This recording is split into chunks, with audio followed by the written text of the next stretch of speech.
રાપર તાલુકામાં ડીઝલની અછતથી ખેડૂતો પરેશાન, ટ્રાન્સપોર્ટરો ટેન્શનમાં અને પંપ સંચાલકો ત્રાહિમામ। ફક્ત એગ્રીકલ્ચર આધારિત સરહદી અને છેવાડાના રાપર તાલુકાને હાલે ઇઝરાયલ અને ઈરાનનું યુદ્ધ કંડળી રહ્યું છે। હોર્મઝ ખાડીમાં જગત જમાદાર અમેરિકાની આડખલાઈથી હાલે રાપર તાલુકાના ખેડૂતો, ટ્રાન્સપોર્ટ ઉદ્યોગ, કોન્ટ્રાક્ટરો અને આમ નાગરિકો પર એની સીધી અસર થઈ રહી છે। આજે કચ્છ કેર ટીવી ન્યૂઝ દ્વારા રાપર શહેરના તમામ પેટ્રોલ પંપોની મુલાકાત લીધી ત્યારે બહુ કપરા દ્રશ્યો કેમેરામાં કેદ થયા હતા। ખાસ તો રાપર શહેરમાં જેમણે પહેલો પંપ બનાવ્યો હતો એવા મોરબિયા પંપ પર ડીઝલનો જથ્થો ખલાસ હતો અને હાથમાં 10-10 લીટરના બે કેરબા લઈને ફરી રહેલા બે ખેડૂતોને અમે જ્યારે પૂછ્યું કે ક્યાંથી આવો છો, એમનો જવાબ સાંભળીને ચોંકી જવાયું। એમનો જવાબ હતો મઢુતરાથી। વિચારો પરિસ્થિતિ કેવી કપરી હશે। પાટણ જિલ્લાના મઢુતરાથી આવતા આ ખેડૂતોને રાપર સુધી લાંબા થવું પડે એ ડીઝલની મહત્વતા બતાવે છે। ત્યાંથી જ્યારે શક્તિ પેટ્રોલ પંપ પર પહોંચ્યા ત્યારે ત્યાં ડીઝલ માટે લાઈન લાગેલી હતી અને ફક્ત 500 રૂપિયાનું જ ડીઝલ આપે છે એવી રજૂઆત સાથે ખેડૂતોની લાચારી એમના ચહેરા પર સ્પષ્ટ વર્તાઈ રહી હતી। ત્રંબો રોડ પર આવેલા ઇન્ડિયન ઓઇલ પંપના સંચાલક મહેન્દ્રસિંહ વાઘેલાએ સમગ્ર પરિસ્થિતિને વર્ણવા સાથે આ સમય પણ નીકળી જશે એવું સૌને આશ્વાસન આપવા સાથે આવી કપરી પરિસ્થિતિમાં સૌને શાંતિ જાળવવા વિનંતી કરી હતી। નાયરા પંપના સંચાલક પ્રકાશભાઈ મોરબિયાએ જણાવ્યું હતું કે અમને મળતો કોટો હાલે પૂરો થઈ ગયો છે। હવે 1લી તારીખે જ ડીઝલ આવશે તો જીઓ પંપના સંચાલક વિજયસિંહ સોઢાએ શક્ય હોય ત્યાં સુધી ખેડૂતોને મદદરૂપ બનીએ છીએ। બાકી સ્થિતિ શું છે એ સર્વવિદિત છે। ખાસ તો જલારામ પેટ્રોલ પંપના સંચાલક બળવંતભાઈ ઠક્કરના પંપે લાગેલી લાઈનો અને ત્યાં ધોમધકતા તાપમાં હાથમાં 7-12ની નકલો લઈને ઊભેલા ખેડૂતોની લાચારી એમના પસીના સાથે વહી રહી હતી। આવો સાંભળીએ શું કહે છે પેટ્રોલ પંપ સંચાલકો અને ખેડૂતો। Report by Ghanshyam Barot, Kutch care TV news Rapar. આપણે આવે છે નથી આવતું। ક્યાંથી આયા? અમે તો મઢુતરા હે। મઢુતરાથી એ બાજુ નથી મળતું? નથી મળતું ત્યાં તો અહીંયા આયા। આપણે અહીંયા કેટલો જથ્થો કેટલો આવે? મઢુતરાથી થાય। તમે ક્યાંથી? ભેગા મઢુતરાથી? હોય બરાબર। એટલે તમારી બાજુ ક્યાંય નથી મળતું હે? હવે નથી મળતું, આમ એક આવીશું। ક્યાં ગયા ભરતસિંહ ભાઈ? ભરતસિંહ ક્યાં ગયા? ઘરે ગયા? તને ખબર નહીં ને જથ્થો કેટલો આવે? એટલે મઢુતરાથી અત્યારે તમે આ કેટલા 10 લીટરના ડબલા લઈને આવ્યા, એટલે 20 લીટર ડીઝલ સારું થઈને અહીંયા આવ્યા તમે? હા, બે કીધું જો તો કે ના, એટલે ના એટલે તો આમાં તમને મને એવું લાગે છે જથ્થો હશે નહીં, નકર તો ના પાડવાનું એને તો વેચવાનું જ છે ને। ઓકે હાલો, મઢુતરાથી આવ્યા, મળેલું નથી મળ્યું ટેટ। મઢુતરાથી વચ્ચે કેટલા પંપ આવતા હશે? ઘણા આવે તો અમે જોયા નથી। કિલોમીટર ઘણા થાય છે। ઓકે।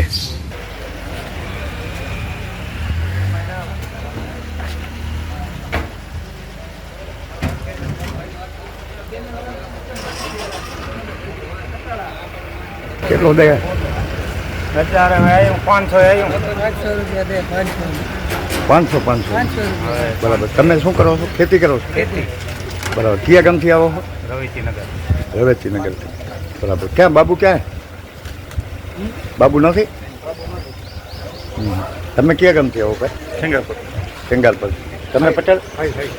હા છે। એટલે બધાને તમારે 500 ને દેશે બરાબર। એટલે 500માં મને લાગે કાંઈ થાય નહીં? થાય ટ્રેક્ટર નહીં પોકે 500 1 કલાક। તમે કયા ગામથી આવો? સાઈ છે બરાબર। તમે? અમે તંતકોટથી। તંતકોટથી।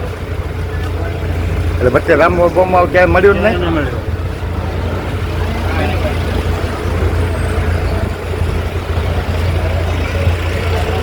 નમસ્કાર દર્શક મિત્રો, હું ઘનશ્યામ બારોટને આપ જોઈ રહ્યા છો કચ્છ કેર ટીવી ન્યૂઝ। ખાસ તો ઈરાન અને ઇઝરાયલના યુદ્ધને આજે લગભગ 1.5-2 મહિના જેવો સમય થવા આવ્યો। ડીઝલ આપણને ઈરાનથી આવે છે, એટલે ક્યાંક ને ક્યાંક હુમન ખાડીમાં જે આપણા શિપ રોકાઈ ગયા એના કારણે આખા ભારતમાં ડીઝલની જે અછત ઊભી થઈ છે એનો ભોગ ક્યાંક ને ક્યાંક કચ્છ જિલ્લો પણ બન્યો છે। ખાસ તો અત્યારે મારી સાથે રાપર તાલુકા ભાજપના મહામંત્રી અને ઇન્ડિયન ઓઇલ પેટ્રોલ પંપના સંચાલક મહેન્દ્રસિંહજી વાઘેલા છે। બાબુ, ખરેખર આ પરિસ્થિતિ શું છે અત્યારે? હાલે વૈશ્વિક તણાવના હિસાબે હોર્મુઝની અંદર આપણું 25% જથ્થો ગલ્ફ દેશોમાંથી ડીઝલ કાચા ઓઇલનો જથ્થો ત્યાંથી આવે છે. એની અંદર ઈરાનને અમેરિકાના યુદ્ધના લીધે અમેરિકાએ નાકાબંધી કરી છે. ઓલી બાજુથી ઈરાનને કોઈને પસાર થવા નથી દેતું. એના કારણે આપણા ગલ્ફ દેશના 7 થી 8 દેશો જે આપણને યુએઈ, અરબ, કતર જેવા જે દેશો છે ત્યાંથી આપણો ઇમ્પોર્ટ કરતા હતા, એ અત્યારે કાચું તેલ ત્યાંથી આવવાનું 20% બંધ થયું છે. એટલે આપણે અત્યારે કોઈ એવડી મોટી શોર્ટેજ નથી, પણ જેટલું જોઈએ એટલું નથી મળતું. માનો કે કાલથી આ પંપ ડ્રાય છે ડીઝલ, પેટ્રોલની કોઈ અછત નથી, પણ ડીઝલની કાલથી અછત છે, હજી સુધી આવ્યું નથી. આજ સાંજ સુધી આપશે ગાડી, એટલે થોડીક સંયમ રાખે તો આ સમય પણ પસાર થઈ જશે. 100% અછત છે, કંપની જેટલે જોઈએ એટલો જથ્થો નથી આપતો. અને આ જિલ્લો જ્યાં સુધી કચ્છને લાગે વળગે ત્યાં સુધી એક ટ્રાન્સપોર્ટર ઉદ્યોગ સાથે સંકળાયેલો અને એક્સપોર્ટ સાથે, કારણ કે આપણે બે પોર્ટ છે અને ટ્રાન્સપોર્ટનો ઉદ્યોગ કચ્છની અંદર બહુ મોટો છે અને આપણી ખપત પણ બહુ મોટો છે. બીજા જિલ્લાની અંદર આપણા 4-5 જિલ્લા થાય એવડો મોટો જિલ્લો છે, એટલે સ્વાભાવિક છે કામ પણ એટલા બધા ચાલતા હોય, એટલા બધા ટ્રાન્સપોર્ટર ઉદ્યોગને એક્સપોર્ટનું પણ અડધા ભારતનું એક્સપોર્ટ અહીંથી થતું હોય, ટ્રાન્સપોર્ટ થતું હોય, તો એના કારણે આપણને વધારે સહન કરવું પડે બીજા જિલ્લાઓ કરતાં, એટલે ખૂબ તકલીફ છે. પણ આપણા પ્રધાનમંત્રીશ્રીએ કીધું એમ હરવે પરિસ્થિતિ થાળે પડી જશે. 10-15 દિવસની તકલીફ છે, સૌ સંયમની રીતે જોતા પૂરતું જ ખરીદે, બહુ સંગ્રહ ન કરે તો 100% સારો સમય આવશે. શું પ્રકાશભાઈ, ડીઝલના જથ્થાની શું પરિસ્થિતિ છે અત્યારે? કટોકટી છે ભાઈ. કેટલો માલ આવતો હશે? બસ અમારો તો આ મહિનાનો કોટો પૂરો થઈ ગયો. ફોટો જ પૂરો થઈ ગયો એટલે ડીઝલ હવે તમને 1 તારીખ પહેલાં નહીં મળે એમ છે. શું લાગે આવી પરિસ્થિતિ ક્યાં સુધી રહેશે? કાંઈ ખ્યાલ નથી આવતી. ઉપરથી એમને માલ નથી આવતો, બીજી કોઈ માહિતી નથી. ઓકે, ઉપરથી જ માલ નથી આવતો. ક્યાંથી આવ્યા તમે? અમે રામો પૂરા કુડાથી. શું કે ડીઝલ લેવા આવ્યા હતા? ડીઝલ લેવા પણ ડીઝલ ક્યાં મળે? ખાસ તો વિદેશભાઈ, જે અત્યારે ડીઝલની શોર્ટેજ આવી છે, આપણે ત્યાં આપણો જે રિલાયન્સ પંપ છે એમાં કેવી સ્થિતિ છે અત્યારે? હાલ અમને જે પૂરો જથ્થો પહેલાં મળતો હતો એ પ્રમાણે હાલ મળતો નથી, એટલે થોડા ઘણા પબ્લિક પરેશાન છે. પણ 15-20 દિવસમાં એવું લાગી રહ્યું છે કે પૂરતું મળી જશે અને કોઈને તકલીફ નહીં પડે. ખાસ તો અત્યારે તમે જે ગાડી આવે એ કઈ રીતે ફાળવો? ત્યારે અમે ગાડી જે પ્રમાણે અમારે રેગ્યુલર આવતી હતી એ પ્રમાણે નથી આવી રહી, એટલે એ પ્રમાણે અમારે થોડુંક પહેલાં કરતાં ઓછું આવી રહ્યું છે. એટલે અમારે તકલીફ નથી એટલી બધી છે, પણ એટલી બધી નથી. એટલે રેગ્યુલર ખેડૂતોને મળી રહે છે, આમ વાંધો નથી આવતો. ઓકે. ક્યાંથી આવ્યા બાપા? શિવગઢથી. હે? શિવગઢથી આવ્યા. શિવગઢથી આવ્યા એમ? છોકરા લાઈનમાં રહેવાનું રહ્યું.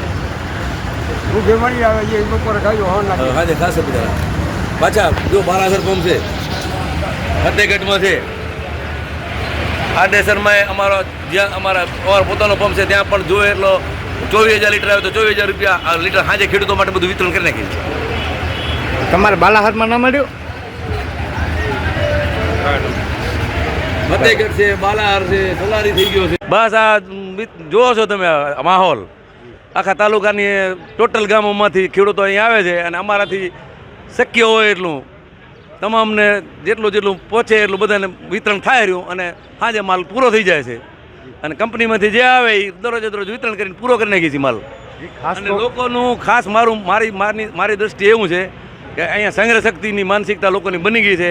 ઘરે જાય છે, પાછું નાખી આવે છે, પાછા અહીંયા લેવા આવી જાય છે. એટલે આમાં અમે પણ પહોંચી વળીએ એમ નથી. અમને જે અગાઉ મળતું હતું એના કરતાં કંપનીએ થોડો વધારે જથ્થો આપ્યો છે તો અમે પૂરું પાડી શક્યું એમ નથી.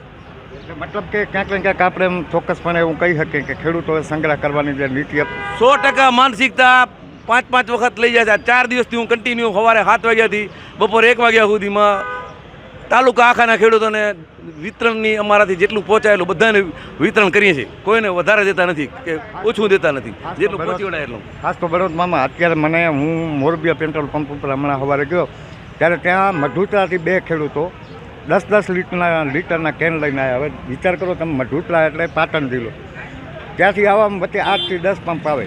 એટલે આ પરિસ્થિતિ સર્જાવા પાછળનું યુદ્ધ તો કારણ ખરું, પણ એના સિવાયના બીજા કોઈ હોર્મુઝ ખાડીને કારણે માલ આવતો નથી.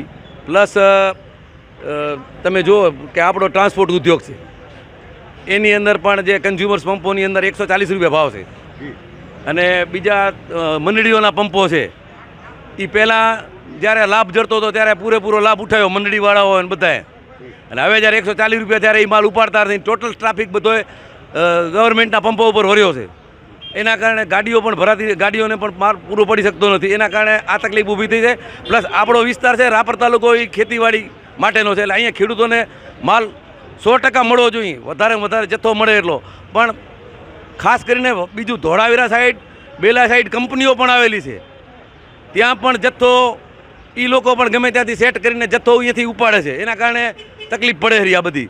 અને ખાસ કરીને રાપર તાલુકાના ગામડાઓમાં તો ખરેખર હજી ડીઝલનો વધુ જથ્થો મળે તો લોકો સંગ્રહ ન કરે એવી પણ મારી વિનંતી છે કે દરરોજ માલ આવે જ છે. આજ સુધી મને એવું નથી લાગતું મારા જલારામ પેટ્રોલ પંપેથી આજ સુધી કોઈ ગ્રાહક પાછું ગયું નથી. અને ટોટલ ગ્રાહકોને અમારાથી શક્ય હોય એટલો અમે જથ્થો પૂરો પાડવાની કોશિશ કરી રહ્યા છીએ. ખાસ તો દર્શક મિત્રો, જેમ બળવંત મામાએ વાત કરી એમ કે ખેડૂતોમાં ક્યાંક ને ક્યાંક સંગ્રહ કરવાની જે વૃત્તિ છે, આ વૃત્તિને હટાવવી પડશે. અને આપણે આપણું ભેરું કરી લઈએ અને બીજો આપણો ભાઈ, આપણી બાજુવાળો ભાઈ જો એને ડીઝલ ન મળતું હોય તો આ એક જેને કહેવાય કે આ સ્વાર્થી વૃત્તિને પણ ત્યાગવાની ખાસ જરૂર છે. ક્યાંથી આવો છો તમે? તમે ક્યાંથી આવો? બેલા. આવો કરી જાઓ. શું કહેશો આ અત્યારની જે પરિસ્થિતિ છે, એટલે આમાં કોઈ પેટ્રોલ પંપ સંચાલકોનો વાંક કોઈ આ કે તે કે હું ક્યાંય નથી લાગતું, તે છતાં પણ આ પરિસ્થિતિ વિશે શું કહેવું? જે આ પરિસ્થિતિ અત્યારે સર્જાઈ છે ડીઝલની, ખરેખર જો આવી નવી પરિસ્થિતિ રહી તો આવનારા દિવસોમાં ખરેખર ખેડૂતને ખેતી કરવી બહુ અઘરી બની જશે. અને ખેડૂતને એક તો કુદરતી માર તો આમ પડે જ છે, અને ઉપરથી આવો સરકાર તરફથી આવો જો કોઈ ડીઝલને આવી જો અછત સર્જાય ઘણી, તો હવે એક તો ખેડવામાં, પછી પાક ઉગાડવામાં આ તે વસ્તુમાં બહુ મુશ્કેલી થવાની છે. તો દર્શક મિત્રો, આ છે ડીઝલની પરિસ્થિતિ. ખાસ તો હું જોતો છું કે બળવંતભાઈ તો આખા શહેરની અને તાલુકાની ચિંતા કરવાવાળા માણસ છે. એટલે એમની જે નીતિ છે, મારી પાસેથી કોઈ પાછું ન જવું જોઈએ. આ અમારે 2 દિવસ ચર્ચા હાલતી હતી, પણ આજે તો મેં જોયું આખી આ લાઈન, તો આપણને ક્યાંક ને ક્યાંક એવું લાગે કે લોકોએ પણ એક ખેડૂત જો 4-4, 5-5 વાર આવતા હોય વારંવાર, તો એનો મતલબ સીધો એ થાય છે કે માણસે પોતાની આ વૃત્તિને ત્યાગવી પડશે. મામા, ખાસ કરીને હવે મારી બધાને વિનંતી છે કે સંગ્રહ ન કરે, અને બધાને રોજ ગાડી સરકારમાંથી જે માલ આવે છે અમે દરરોજ વિતરણ કન્ટિન્યુ કરીએ. કોઈને પણ ફૂલ જથ્થો અમે પોતે નથી આપતા, કે બધાને પહોંચવું જોઈએ ડીઝલ. અને સરકારશ્રીને અમારી વિનંતી છે કે વધુ ને વધુ વ્યવસ્થા કરીને કચ્છના આપણા રાપર તાલુકામાં એગ્રીકલ્ચર વિસ્તાર છે ત્યારે અહીંયા ડીઝલનો જથ્થો વધારે ફાળવે અને તમામ પંપોમાં ફાળવે. મારા પંપ ઉપર નહીં પણ તમામને ફાળવશે તો જ આ મુશ્કેલી દૂર થશે. ઇન્ડિયનના પંપ ઉપર ન હોય અને મારા પંપ ઉપર માલ આવે તો બધો ટ્રાફિક અહીંયા ડાયવર્ટ થાય, એટલે હું પણ પહોંચી ન વળી શકું અને કંપની પણ પહોંચી ન વળી શકે. અને ખાસ કરીને બિચારા જે લોકો હિટાચી લઈને બેઠા છે, ડમ્ફરો લઈને બેઠા છે, અને તળાવોના કામ રાખેલા હોય, ખેતીવાડીની અંદર અત્યારે ખાસ જરૂરિયાત હોય ત્યારે એને જથ્થો ન મળે તો એ 20 કે 40 લીટર કે 50 લીટરમાં એમના હિટાચી હાલવાના નથી. ત્યારે આ લોકોને બહુ ભયંકર મુશ્કેલી ભોગવી રહ્યા છે, જે મોટા વાહનોવાળા. એટલે જથ્થો વધારે ફાળવાય એવી આપણે સરકારશ્રીને વિનંતી કરી છે, અને ખેડૂતોને પણ વિનંતી કે માપસર બધું હલાવો. સરકાર 100% દેવાની પૂરેપૂરી કોશિશ કરી રહી છે, પણ આપણે અહીંયા ઉત્પાદન થતું નથી, બધો માલ બહારથી આવે છે, આપણે પોતે જોઈએ છીએ. અને અત્યારની જે પરિસ્થિતિ એટલી બધી ખરાબ છે કે યુદ્ધનું હજી કાંઈ ઠેકાણું નથી. હોર્મુઝ ખાડીમાં આપણા 14 ટેન્કરો ભરેલા પડ્યા છે, એ પણ નીકળી શકતા નથી. ત્યારે આ પરિસ્થિતિ સર્જાઈ છે, અને આમાં આપણે બધાએ સરકારને પણ સહકાર આપવો જોઈએ અને તેલ કંપનીઓને પણ સહકાર આપવો જોઈએ કે આપણને આ ભાવમાં, ઓછા ભાવમાં સરકાર નુકસાન કરીને કંપનીઓ આપણને ડીઝલ પેટ્રોલ પૂરું પાડી રહી છે. અને પેટ્રોલની તો કોઈ અછત છે જ નહીં, જોઈએ એટલું પેટ્રોલ સરકારશ્રી દ્વારા મળી રહ્યું છે. તો દર્શક મિત્રો, આ વાસ્તવિક પરિસ્થિતિ છે. એટલે ક્યાંક ને ક્યાંક જે દેશને અત્યારે આપણે સહકાર આપવાની જરૂર છે. ખાસ તો આપણે જ્યારે રાષ્ટ્રપ્રેમી માણસ છીએ ત્યારે બધાથી પહેલી આપણી ફરજ એ બને છે કે સંગ્રહખોરીનો સદંતર નાશ થઈ જવો જોઈએ. Ghanshyam Barot, Kutch TV news, Rapar, Kutch.